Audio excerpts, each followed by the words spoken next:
Bharat Ratna doctor Bhimrao Ambedkar को कोटि कोटि नमन। ये कार्यक्रम डॉक्टर भीमराव अंबेडकर के जीवन पर आधारित है, जहां भारत की जनता के प्रति उनके योगदानों को पूरी सजगता से चित्रित और रेखांकित करने का प्रयास है। कार्यक्रम में दिखाई गई घटनाएं लब्ध प्रतिष्ठ पुस्तकों से ली गई हैं। इस कार्यक्रम के जरिए चैनल की ओर से एक विश्वसनीय, सजग और सकारात्मक प्रयास है कि डॉक्टर बाबा साहेब भीमराव अंबेडकर के जीवन की संघर्ष यात्रा एवं गौरव गाथा पूरे आदर के साथ घर घर पहुंचे और उनके योगदानों से सभी संपूर्णता में परिचित और आह्लादित हों। तुम सब शर्म से डूब मरना कि तुम्हारे नेता भीमराव को ऐसे खत्म कर दिया। दरोगा, अब एक और शब्द भी बोलोगे तो अच्छा नहीं होगा।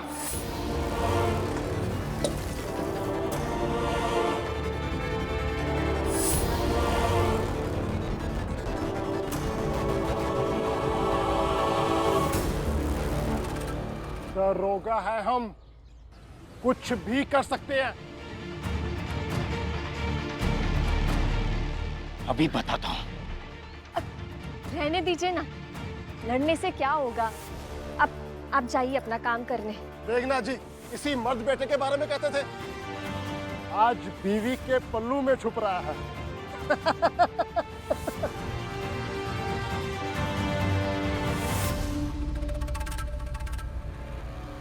आज इसे छोड़ूंगा नहीं मैं।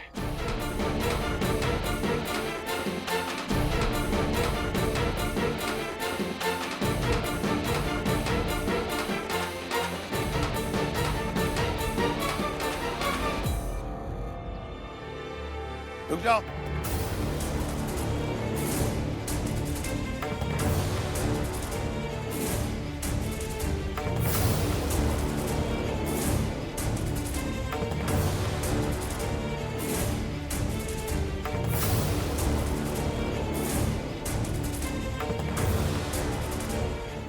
तुम ये बर्तन क्यों लेकर जा रहे हो?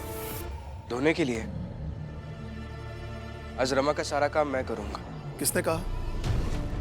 मैं पूछ रहा हूं, किसने कहा?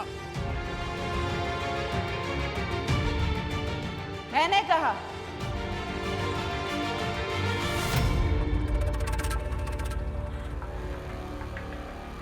आज तो मैं तुझे नहीं छोड़ूंगा।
आ जाओ शिशुपाल, आज तुम नहीं छोड़े जाओगे।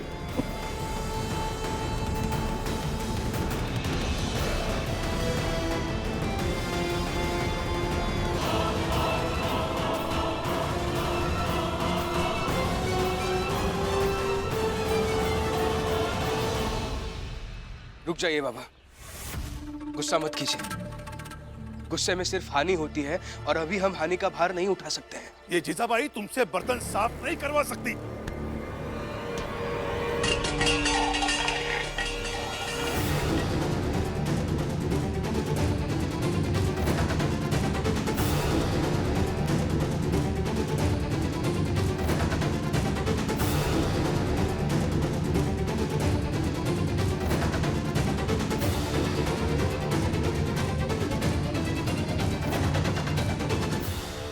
बाबा रुक जाइए, अपनी पहली पत्नी भीमाबाई के बारे में सोचिए।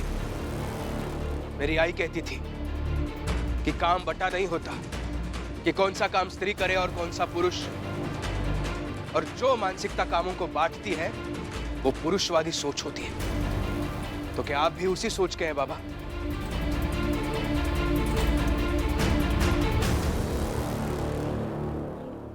मारेगा? मार कर दिखा मुझे। तुझे छोड़ूंगा क्या मैं? यहीं पर पटक कर मारूंगा तुझे। बाद में भीमराव का जो करूंगा वो करूंगा।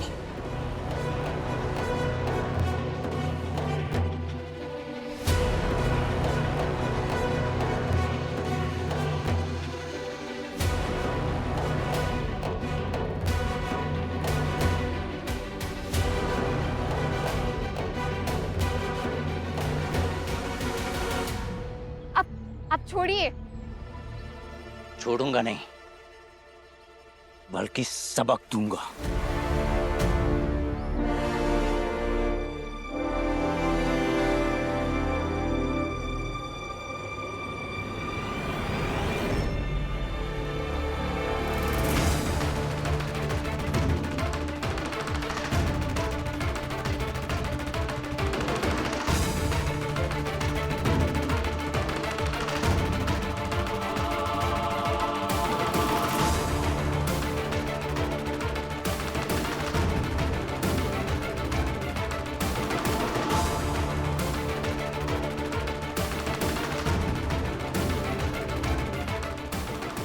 तो दरोगा साहब, यही योजना थी ना आप सबकी कि मैं लड़ूंगा और आप मुझे गिरफ्तार करके ले जाएंगे।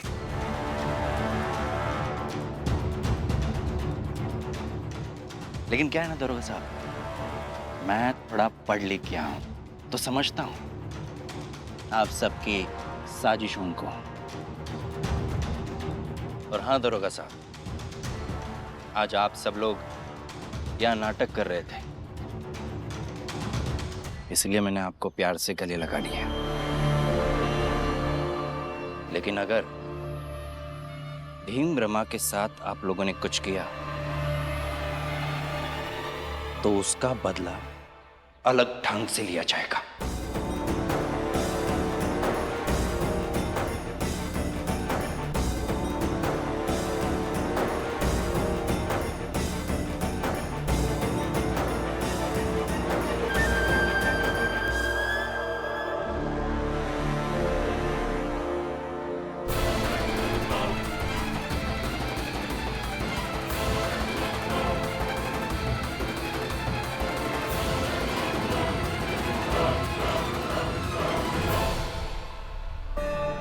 मेघनाथ जी, आपका बेटा तो बहुत तेज है। लगता है इस बार हमारी हार निश्चित है। कुछ तरीका सोच लो मेघनाथ जी। पहले एक एक कप चाय पी लो, फिर सोचते हैं। जी। परिस्थिति के अनुसार व्यक्ति के विचार, व्यक्ति की सोच नहीं बदलनी चाहिए। अंबेडकर गुरुजी से लेकर केलुस्कर गुरुजी तक सब यही कहते थे, व्यक्ति की सोच गीली मिट्टी की तरह होती है, उसे परिस्थिति के सांचे में ढालने नहीं देना चाहिए, नहीं तो आकार लेते लेते कब वो बेकार बन जाएगी पता भी नहीं चलेगा।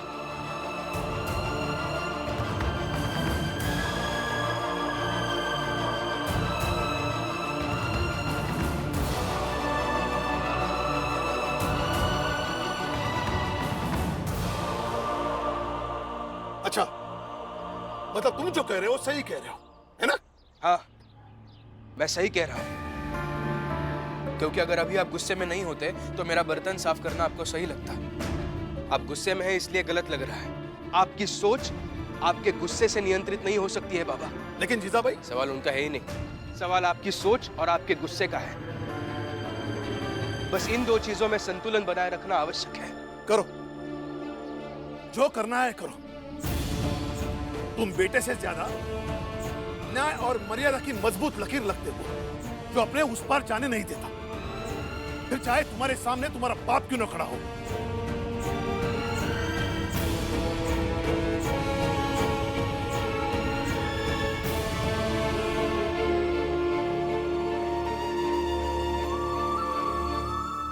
लो, सबके लिए चाय बना दो।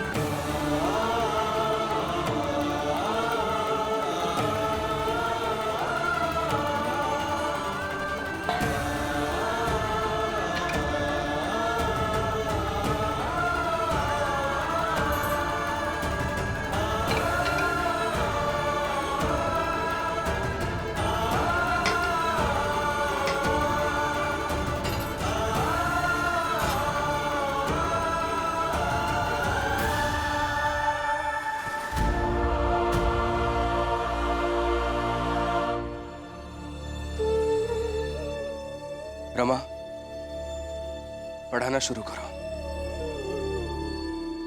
हाँ हाँ, शुरू करते हैं पढ़ाई। सबसे पहले आज गिनती याद करेंगे, क्योंकि कक्षा 1 के लिए कम से कम 50 तक की गिनती याद होना बहुत जरूरी है। तो शुरू करते हैं, आइए।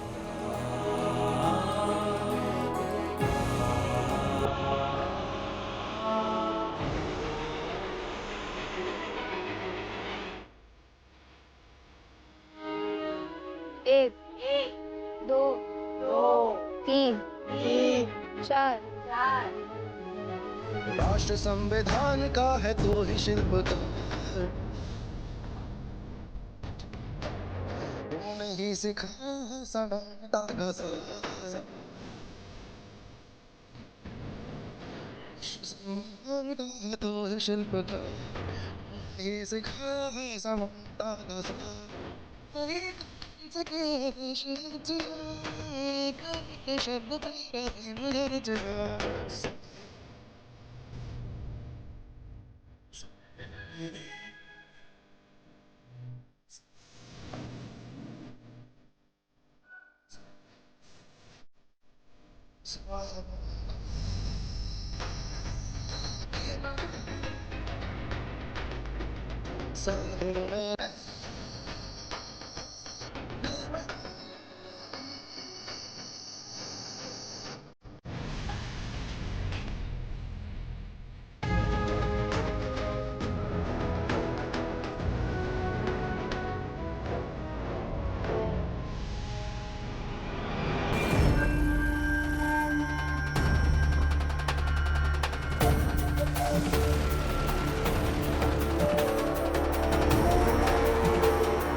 मिल गया उपाय।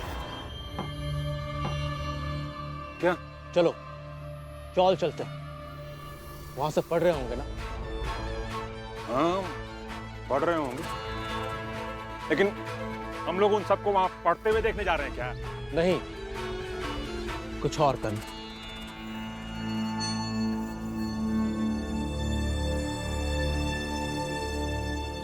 गुस्सा इतना आ रहा है कि क्या कहूं, लेकिन भीम जो बात कह रहा था वो भी तो सही है।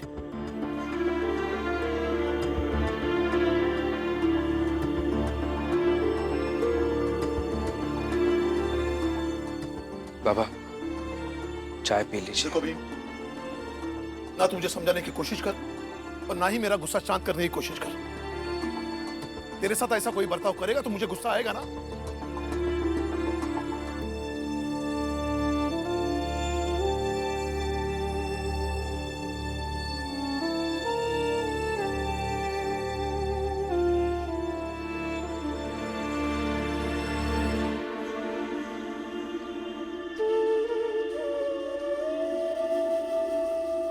अपना हाथ दीजिए मुझे।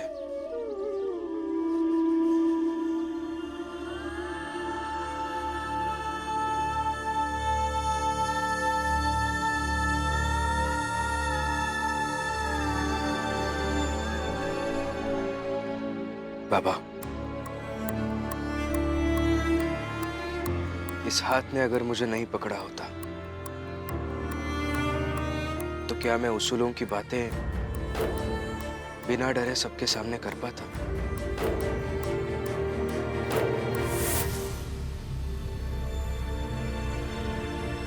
आप मेरी जड़ हैं बाबा। जो व्यक्ति आपका हाथ पकड़कर एक सीढ़ी भी आगे बढ़ने की मदद करे, उसका हमेशा ख्याल रखना चाहिए। ये सोचकर करना चाहिए कि यही उसके प्रति प्रेम है, यही कृतज्ञता है, यही आदर्शवाद है।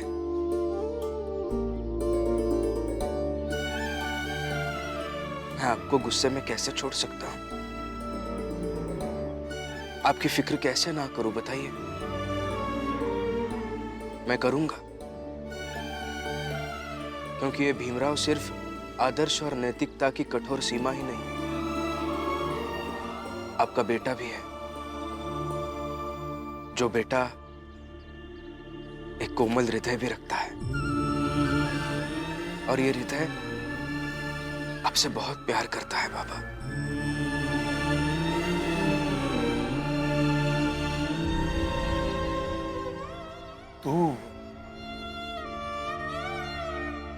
तू अपनी बातों से किसी को भी पटा लेता है ना?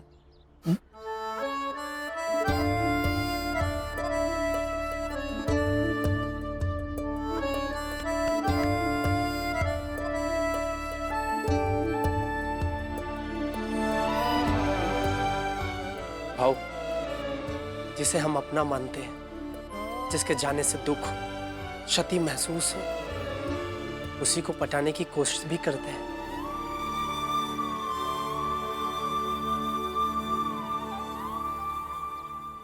चाय ठंडी हो रही है।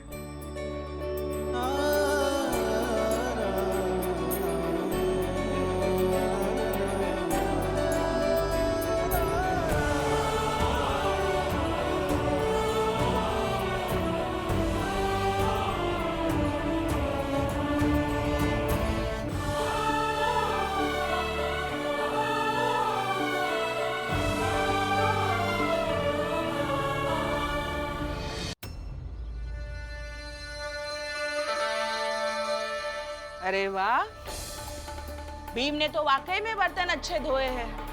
हाँ, लगता है भीमा बाई ने भीम को बर्तन धोना बड़े अच्छे से सिखाया है।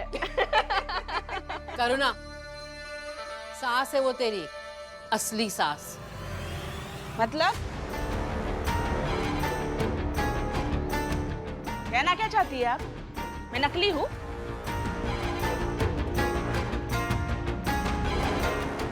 अब आगे क्या करना है बताइए। सबके लिए सब्जी और भाकरी बना दो। ठीक है। क्यों? चावल क्यों नहीं? भाकरी में समय लगेगा। अरे भीमा बाई, सासू आई, मतलब मेरी असली सास, उन्होंने सिखाया होगा ना अच्छे से। तो बनाने दीजिए ना बुआ जी। जी, दीदी जी।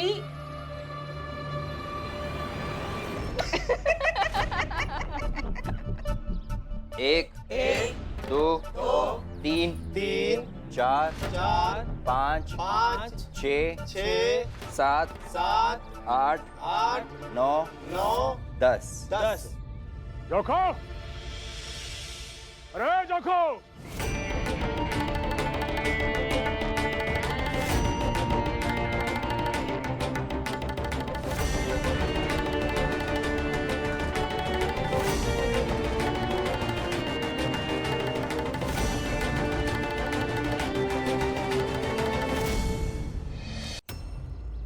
बे वापस क्यों आ गए? रुको, सबको खाना समय पर मिलना चाहिए। और दूसरे के किरदार को निभाने की बात कर रहे थे ना? क्या कह रहे थे? रमा बनोगे तो रमा के किरदार को दागदार मत बनाओ।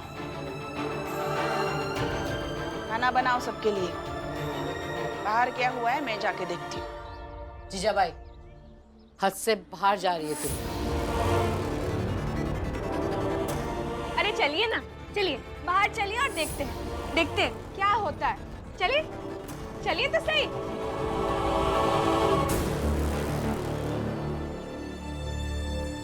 जो जो रमा करती है सारा काम मैं करूंगा। रमा जाएगी पढ़ाने। क्या है ना, वो सुबह जब यहाँ से लौट कर गया तो थोड़ा बुरा लग रहा था तुम सबके बारे में सोचकर कि तुम्हें पैसे देके वापस ले लिए। इसलिए कुछ अच्छा सोच कर आए हैं जिससे हमारी पढ़ाई में अवरोध करें। चलो पढ़ते हैं।